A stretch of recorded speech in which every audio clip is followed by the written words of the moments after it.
Maximize your accounting career by becoming high yield and low maintenance with the Upstream Leader podcast. Your passport to improved knowledge, skills, and career potential. Stay tuned for insights, expertise, and thought-provoking discussion. And now, here's your host, Heath Alloway. Hello, and welcome to the Upstream Leader podcast. I'm Heath Alloway, your host for today's discussion.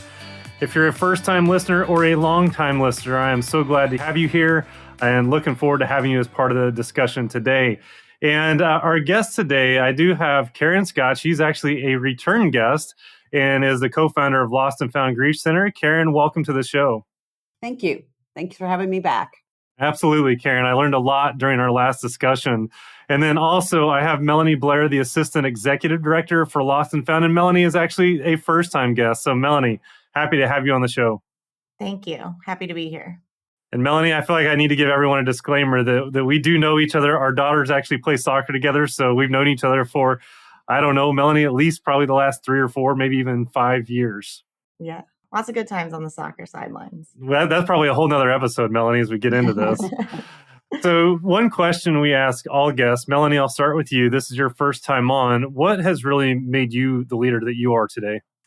What brings me to Lost and Found and puts me in this leadership role is just my own past experience here as I say participant, but my family, my husband and I came to Lost and Found for services when our son died 9 months old, and that was about 6 years ago. And from that moment, I just fell in love with the mission here at Lost and Found, what the work has done, and obviously personally, it's shaped me into the person that I am today. I often get asked, how did you get into grief therapy? You know, how are you at a grief center? And I think that this chose me. I didn't necessarily choose it. Unfortunately, hate to have my child die to be in this role, but I think that it shaped me as a person. And Karen Scott has been my therapist, my mentor, and she really has helped me grow personally and professionally. And so I owe a lot of where I am today to her and her guidance and her continued encouragement that I'm capable to be in this position here. Well, Melanie, I appreciate you being on and just sharing your story. And not only that, just the powerful and meaningful work that you do with grief, because it is something that will impact everybody at some point throughout our lives. So appreciate that, Melanie. Karen, what about you? What's made you the leader that you are today? Good mentors, experience, being passionate about the work that I do. I've just been very fortunate to have many people in my path. I've had 2 different careers, one in education and one in the nonprofit world. I had good mentors in both. Sometimes you learn from bad examples too. You learn the things that you don't ever want to do. And so I've learned from that. And I am a voracious reader. I read books on leadership. I listen to podcasts on leadership. I think everyone has to find our own style, and it helps to get information from a variety of sources, and certain things will just click with you. And Karen or Melanie, something that I've just, as I've learned more about Lost and Found Grief Center, I'm still shocked to this day that there's not a lot of Lost and Found Grief Centers or anything like it in a lot of other states. So just if one of you could just give us that 60-second, what is Lost and Found Grief Center? It's a nonprofit that provides grief support services to grieving people. We limit that to people grieving the death of an immediate family member, whether that be a parent, guardian, sibling, and we do it at no cost to the individual. We do it through support groups, therapeutic support groups, because we know the power of group in normalizing your experience. We do have individual counseling on a more limited basis. We charge for that. But we recognize that when most families don't have the income to do individual counseling, and so we try to offer our services at no cost to them. And one of the reasons you don't find these across the country is because there's not a leader with the passion, and because they may not have a community that's generous enough to support this endeavor. So, Karen, with that too, one thing I think will be important for our audience to understand as well, how has the demand for the work that you're doing, how has that been impacted the last, let's say, 2 to 4 years? It's been impacted tremendously. The pandemic brought grief out of the closet. People were able to hold it at arm's length and think that will never happen to me, or only old people die. And with the increased deaths that we saw of young people across the country, I think almost everyone knew someone who died, and it was in the news all the time. And so it forced people to confront the reality that death does come to everyone. It's navigating the conversation around death. I think so many people hesitate to approach a grieving person to talk about grief. And like she said, putting it in the news the way that it was really kind of just forcing society to navigate a different conversation that hadn't been happening for a really long time. And so how it's impacted our services is that the need has exploded, because a part of that too is I think people begin to realize I can't do this on my own, especially as they knew more and more about it, talked more and more about it. It's called grief overload in the professional realm. And sometimes that just brings people to their knees emotionally and they reach out for help. Yeah, well, that's all good background. And Melanie, I don't know if I've ever even shared this with you or if you'll even remember the conversation, but it was probably 2 years ago or so. You were over at the house and you and Emily were out on the back porch talking. And I didn't even know, some of the things that had happened. And she shared that you were very open and like how it's actually healthy to have that conversation. And just knowing that, Melanie's helped change my perspective. Although, yes, maybe I'm still uncomfortable talking about it. It's helped me get more comfortable having those conversations. So thank you for that. So let me share something with the two of you. And I want to see how you respond to this. I was on a call several weeks ago. It was several HR professionals. And we were talking about different policies and they were talking about paid time off and different things they were doing as an organization. And I knew we had this conversation coming up. So I asked the question of what are you all doing with, bereavement and leave or bereavement policies? And there were several firms that they didn't speak up. So I don't know if they just didn't have anything in place or they didn't really know what it was. Or the common response was, we give 3 days. I have to ask, is that normal? I can't imagine that 3 days is enough time in that situation. It's not enough, but it's sort of the standard 3 to 5 if you're lucky. And if you've ever had the responsibility of planning and executing a funeral and managing all the things around it, you can barely get that done in 5 days, much less all the business stuff that comes after that. And none of that is counting the tremendous emotional impact. And I'm curious, Melanie, how many days did you have? It was 5 days. However, my situation was just a little bit different. I didn't return to work after my son died, mostly because I didn't have the emotional capacity to work in the field that I was in. And at the time, I was working in human resources. And I knew that 5 days was not going to, 5 days was when we were going to actually get his body back from St. Louis. So it was 7 days before we could even hold a funeral for him. So I couldn't even begin to wrap my mind around returning to an environment where other people needed me because I didn't have the capacity for my own 2 small children at the time. The twins were 5 and my husband. So it wasn't nearly enough time to even begin to process what had just happened to me over the last 3.5 weeks. Let me ask this. Why do you think organizations are just completely missing the boat on this? What's the driver behind that? They're business driven. They're motivated to make money, I think. And, they need people to come back to a space and be productive. And they often think that the individual is going to return back to the space and be exactly the same person that they were and producing at the same level that they were. And that's an unrealistic expectation for a grieving person. I think we have to change the conversation to one of preserving talent within your organization. Employers invest a lot in training someone. And so if you can provide a policy that provides the support and flexibility they need to allow them to return, while having extra days off might feel expensive, if you really looked at that realistically as a business owner, We all know how expensive it is to go interview, hire, recruit, train, all of that, a new employee. And I think the cost benefit, if we just take out the whole human aspect of it, I think we've missed the boat on understanding that fully.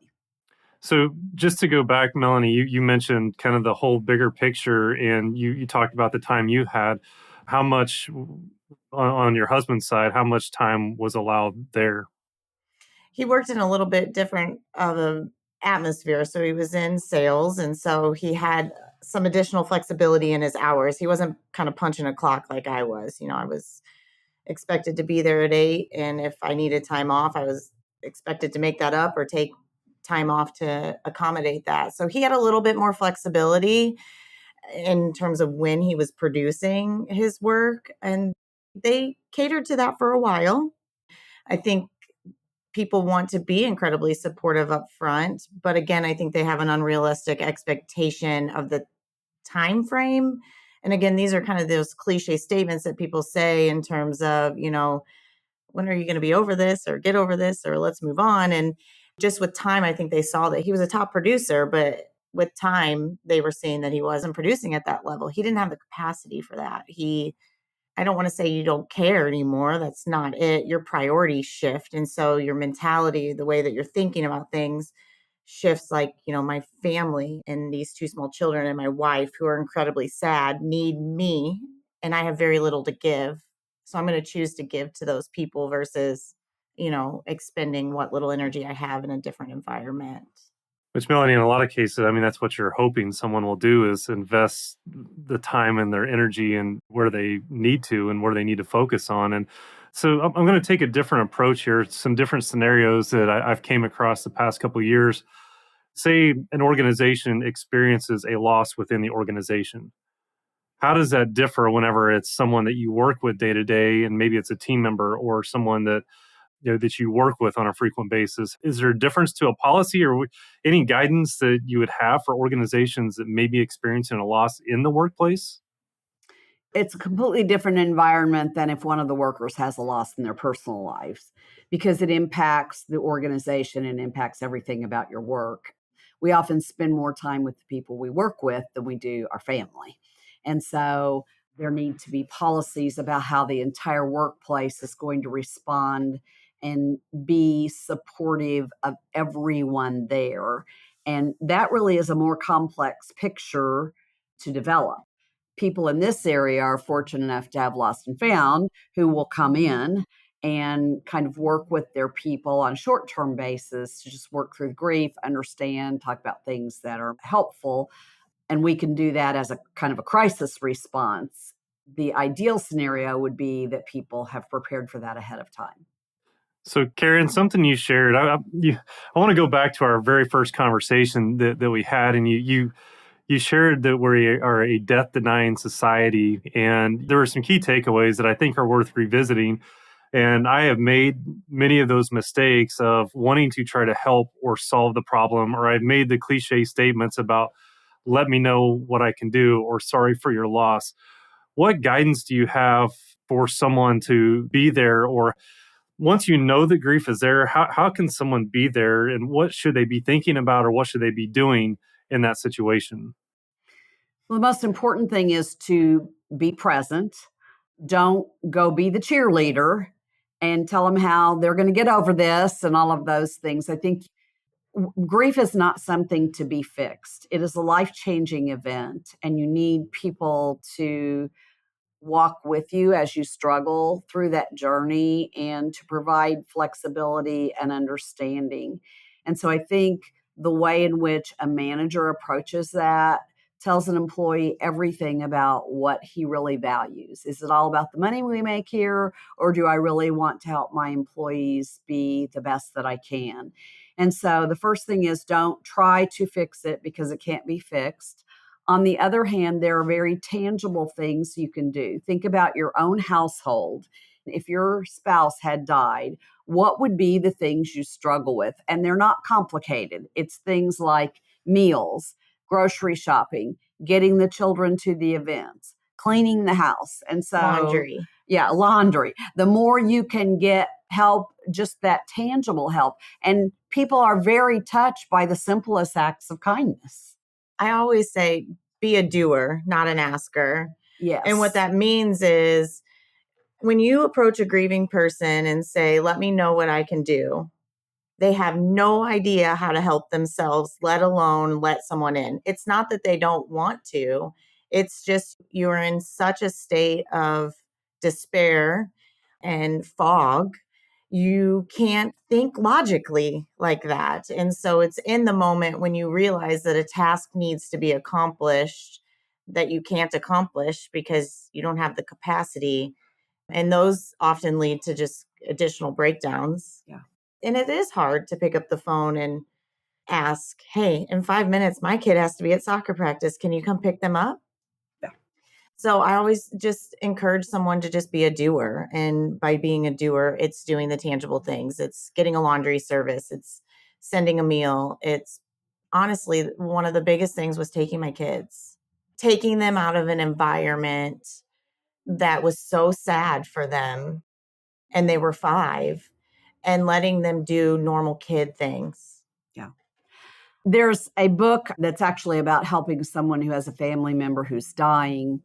And one chapter is called The Captain of Kindness. And it talks about designating someone to be the captain of kindness. And that person kind of assesses the needs and divvies them out to the friends or coworkers who are saying, I'd like to help. And they create a schedule of who's delivering meals, who can help. They need somebody to take their children. They have practice 3 days a week and get all of that done, which is such a blessing because, again, the bereaved person can't think 20 minutes from now for what my family's going to need. Do you have any guidance? Because one thing I've observed is a lot of times there's that initial rush, maybe the first couple of weeks of, hey, let me know if you need this or that, or, people wanting to step up to do things or stopping by. What advice or guidance do you have for, past that first 2 or 3 weeks after that initial rush, maybe when things start to, I don't know if settle down is even the right way to put it, but do you have any advice for, friends, family members, coworkers on how to have that ongoing focus and not just be there for the first week or two? I mean, I stagger it. Yeah. For one, having, again, that point person that can communicate with the family, especially if we're talking in the work setting, having that one person in the work setting that can continue the dialogue with the employee about how things are going and where they're at and what they can communicate with others, but staggering that. And I use my own story a lot because it's my biggest reference point, but you're not eating really in the early days. You're not sleeping. You're really just, you're in a very big survival mode. So although the meals are a welcomed gift immediately, like if you have a house full of family while you're trying to tend to services and things like that's great. But to stagger that out across time versus it just day after day, these large meals. I mean, there were times when I was just handing food to my neighbors because it wasn't getting eaten in my own home. And so continue the conversation. Don't stop asking. We have this social norm in our country that, 2 to 4 weeks, everything should be back to normal. Well, normal never returns. And in 2 weeks, a family is still very much in shock and very much overwhelmed. And so I do think people zoom in at first because it's on their mind, but then they forget about it and go on, leaving this family isolated and drowning. And so I think, as Melanie said, stagger it and be in it for the long haul. And most importantly, know that it's not over for this family in a couple of weeks. The shock and the long-term impact on them lasts for years, and they still need some help in the months that come. And you kind of started to get into this a little bit. We've talked about the professional environment. So we focus some on the organization. Let's get into from an individual that is experiencing grief and they're in the workplace. And I don't know if there's a normal path you probably learn as you go, but is there anything that people should expect or any guidance if they are going through grief and how that impacts their professional lives? They should be prepared for what Melanie called the fog. you have limited brain power and your brain gets overwhelmed by the powerful emotions. And so people who are grieving tend to be really critical of themselves when they return to work and they feel like I'm just not cutting it. And so I think a manager who can be supportive of that, sensitive to that, and believe in them. We know your talent hasn't disappeared. Some of it's just taken leave for a little bit. And so help people have the confidence that you're going to get there. It just takes some time. And I think, again, just having the conversations, I think it's very helpful. I know a number of people who've come here have done this. When it's time to go back to work, they stop by their workplace for 15, 20 minutes before the day they actually return. So that lets people say, oh, we care so much about you, and those are teary conversations. And it kind of gets a little bit that out of the way. It's kind of dipping your toe in the water in a way that's manageable for you, rather than coming back to work on a Monday morning and bam, it all comes. I think it's important to ask the person what their needs and wants are upon a return. Yes. Karen and I, in our discussion in preparation, we're talking about there are two kinds of people. One person that likes to have the comfort and wants to be approached, and then the other kind of person that doesn't want to be approached at all, right? They want this time to be a break from everything else. They want to dive into that. And so simply just asking, do you want people to approach you and ask you questions upon your return? What kind of information can I go ahead and share with them about what has taken place? Letting the grieving person kind of guide and direct that need and want upon returning to work. Let me give you this scenario. So something you said kind of sparked a thought. We've talked about how organizations 3 to 5 days, which we know that's not the right time. I've also heard people say, I want to come back to work immediately or almost immediately. It helps keep my mind off things. How would you respond to that?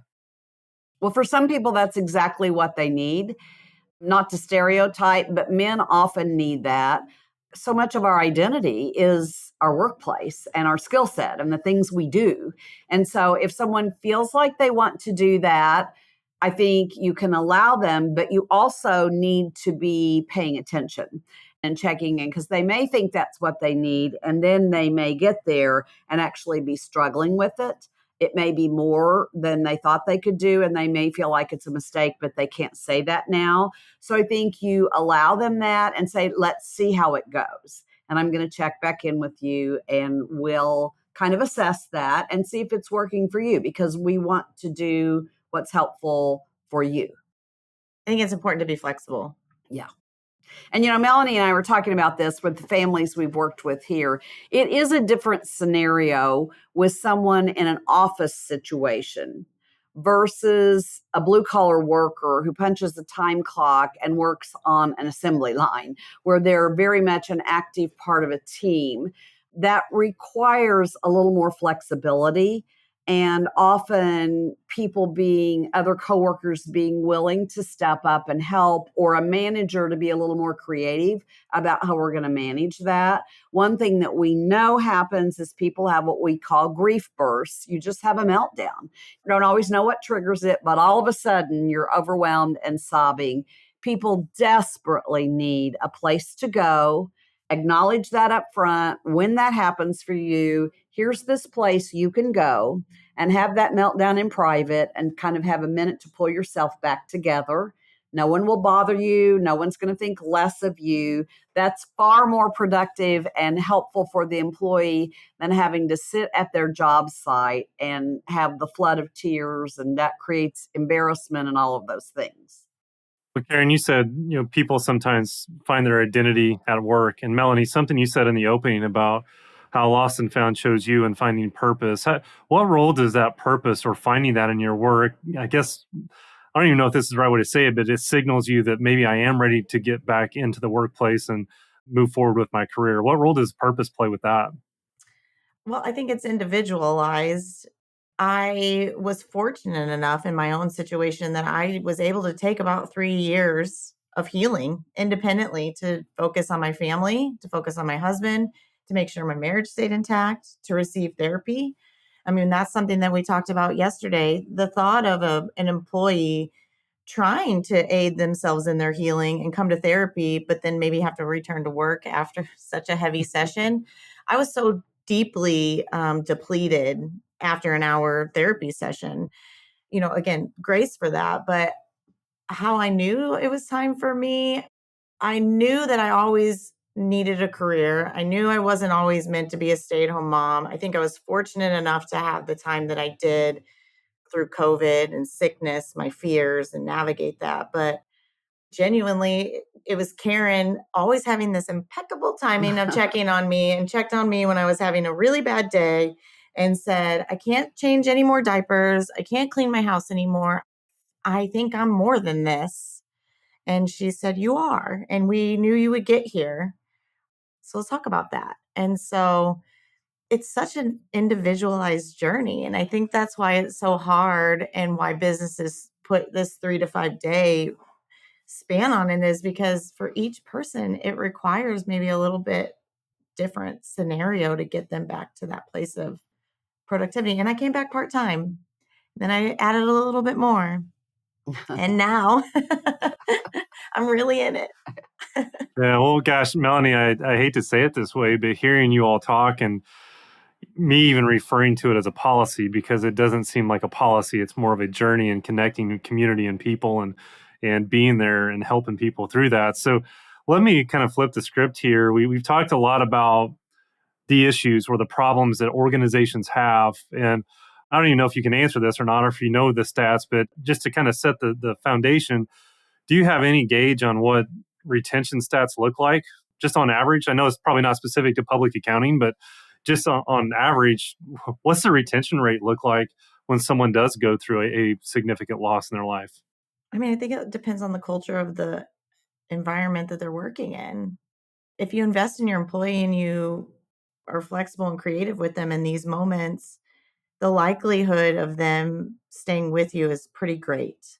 Because what we do know in this time is that, again, we're self-critical going through this, and we know we're feeling different. But I think we really hold on to those really negative situations. So the wrong words, the wrong treatment, I think really just we're not capable of navigating those situations the way we once were. We just can't. And so I don't know what the actual statistic is, but I think if you have a great working culture and you can be flexible and you can navigate that, I think the likelihood of you keeping that employee is pretty great.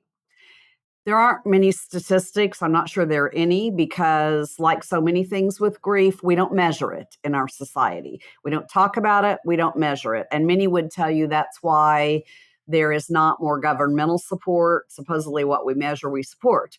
We're not there. And so back in I think it was 2017, there was a huge study done on the loss of productivity of workers from grief, trying to highlight why this matters to employers. And it's the only study of its kind that I'm aware of. There are smaller ones here and there. And I think it was the Wall Street Journal. The Wall Street Journal published it. And I can't even remember how many billions of dollars were lost in worker productivity. Someone should be doing that again right now because of COVID and because of how much more prevalent grief is. But we shy away from that. It's kind of like it overwhelms people. So I don't know. I don't want to study it. I can tell you that what we see here is people are generally given some grace for a few weeks, and then everyone forgets and they go back, and then employers start to way too early put a little pressure on. You're not producing, and they lose workers from that. People, they want to do better, they simply can't yet. And so they leave, and they not only leave, but they leave angry and hurt and feeling horribly misunderstood and undervalued. Yeah, Karen, gosh, I got to think in that situation too, for the people around them, that's got to kill the morale within the team too. If they lose someone that they were close to or a team member because of that we weren't there to support them, I have to think that there's a little bit of thinking, gosh, if that happened to me, is that how I'm going to be treated? which can hurt that productivity as well. It sends a loud and clear message to how your business thinks of you as an employee. Seems very nearsighted just hearing you talk about it. It seems short-term numbers That's instead a of good way to say that. long-term success. Yeah. So say we have a firm or an organization this really clicks with them and think, gosh, we just went through this as a firm, or, as we grow, we need to have something like this in place. What starting point or what guidance would you have to help set them up to be successful? Because we know this will happen at some point. We know it will happen. What guidance do you have to help them be successful in navigating an emotional situation like this? I mean, what we've started to do and some more requests that we're getting is for us to come and just start the dialogue with HR professionals, start having the conversation around how to plan what that looks like within your own organization, but not to be reactive, but proactive in these situations. And so we are seeing more and more businesses requesting that we come and just say, tell us what things should we be talking to them about? What are some checklists? Give us an idea of things to say or not to say. So starting that conversation, I think, is really critical. I think you learn so much by asking people about their own experience. So I think what a powerful message if you involved your employees in a team kind of working on this. And for any of them who've had an experience, what would have helped you that you didn't get? And what did you receive that was very helpful? And so it lets them know you care about their own experiences, because again, every work environment is different. They will have a sense of what would have helped. Is there anything that we have not covered today that could be helpful? Because this is definitely not my wheelhouse, and I learned something new every time that I talk with you. So is there anything that we haven't covered today that either an individual or an organization should be thinking about? I think there's another whole podcast on if someone within the organization dies, and when they die at work, it is a really big event. And there are so many more things that need to happen than we've gone on site and helped workers with that. But that's a completely different impact on the organization. So it's a two-pronged thing they need to think about. How do you support a grieving employee dealing with their loss? And one thing we didn't talk about in that vein is if a person is ill for many months before they die, because that certainly impacts the worker. But then the other whole topic is what if someone on your team dies? Well, I may have to schedule that in, Karen. I look forward to the next conversation because, again, I learned something every time from this. Something that we like to do with every conversation is leave our listeners with a resource or something that's been very impactful to the two of you. Is there anything that comes to mind that's helped you in your journey? Again, that could be a class, that could be a book, whatever it may be that could be helpful to our listeners. Well, I think I've told you before, my reading list is long. The most recent book that I read, well, there are two, one led to the other. One is by Colin Campbell, who's a father that both of his children died in a car wreck. He was driving, his two teenage children died. And his book is called Finding the Words or Finding the Right Words. And he's very real in things that people said and did that were not helpful. And then in setting things up with people, he talks about he developed a spiel that he would share with people to start the conversation and how that changed over time. I think it's helpful for everyday lay people. It's also helpful for professionals. He talks about how important community was in getting them through it. And I learned about his book in the book, The Amen Effect, written by a rabbi who happens to be his rabbi. The Jewish community has very real, helpful traditions that they do around death. And it involves the whole community coming together and supporting a person for, are you ready for it, 1 year. And so we've lost so much of that in our society. And I think it's very helpful to read some of those things, but just to know it's about a community that needs to hold the person and the family up as they go through this terrible journey.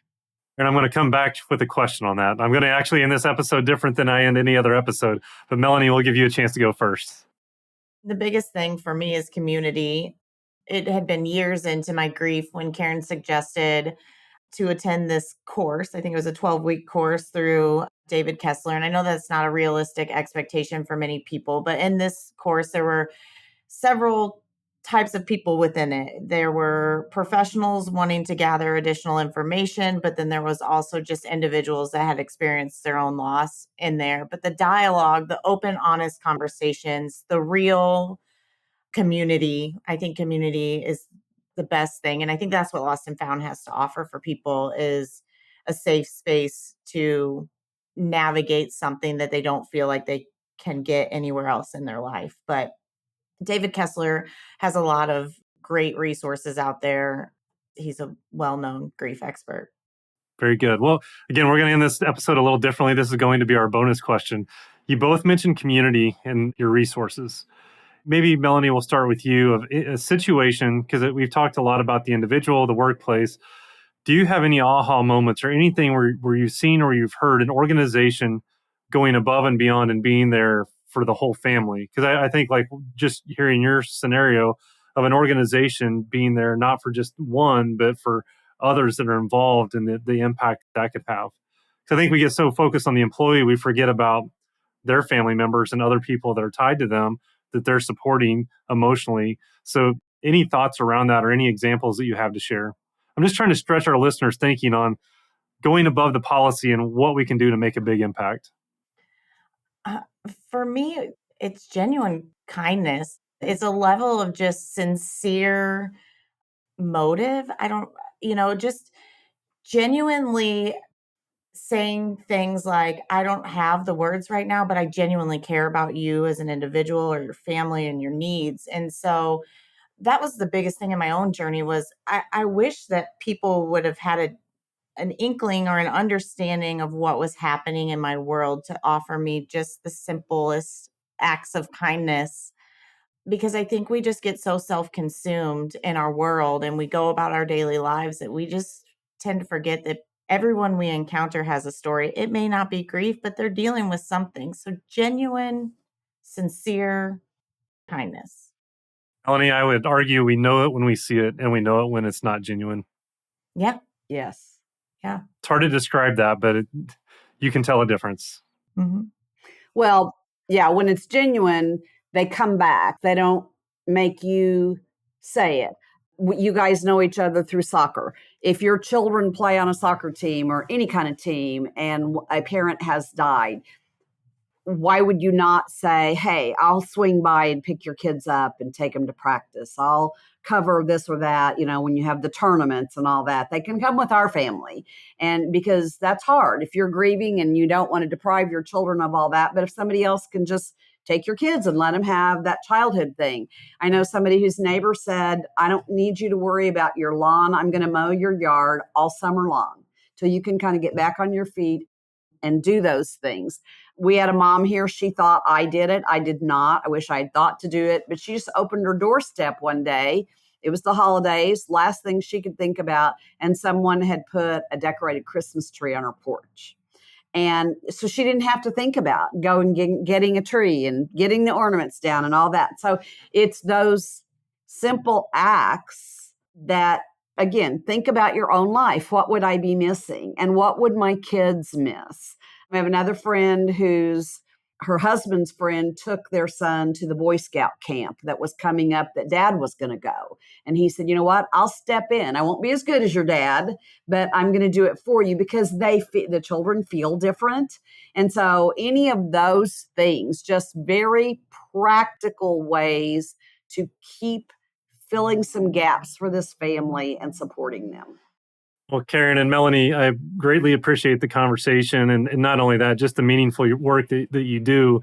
And as I wrap up, again, I'm going to do this one a little different. I've already asked a bonus question, so I'm going to share my hope with our listeners that there was an organization or an individual or two that needed to hear this conversation today to help them going through one of the most critical times in their lives. And not only that, I'll go back to one of my opening comments. I'm still shocked that there are not more states or more organizations like this available. So maybe a listener, maybe someone hears this and starts thinking about how can I create something like this in my community to make that kind of an impact. So I'll just leave everyone with that hope. I appreciate your time and we look forward to the next conversation. Thank you. Thank you so much for bringing this important conversation to the front. Yeah, thank you. Thanks for joining us on the Upstream Leader podcast. We hope today's episode has enriched your understanding of what it takes to become a high-performing leader in the accounting profession. If you'd like to hear more episodes, subscribe on your favorite podcasting app and visit our website where you'll find full show notes and more. theupstreamleader.com.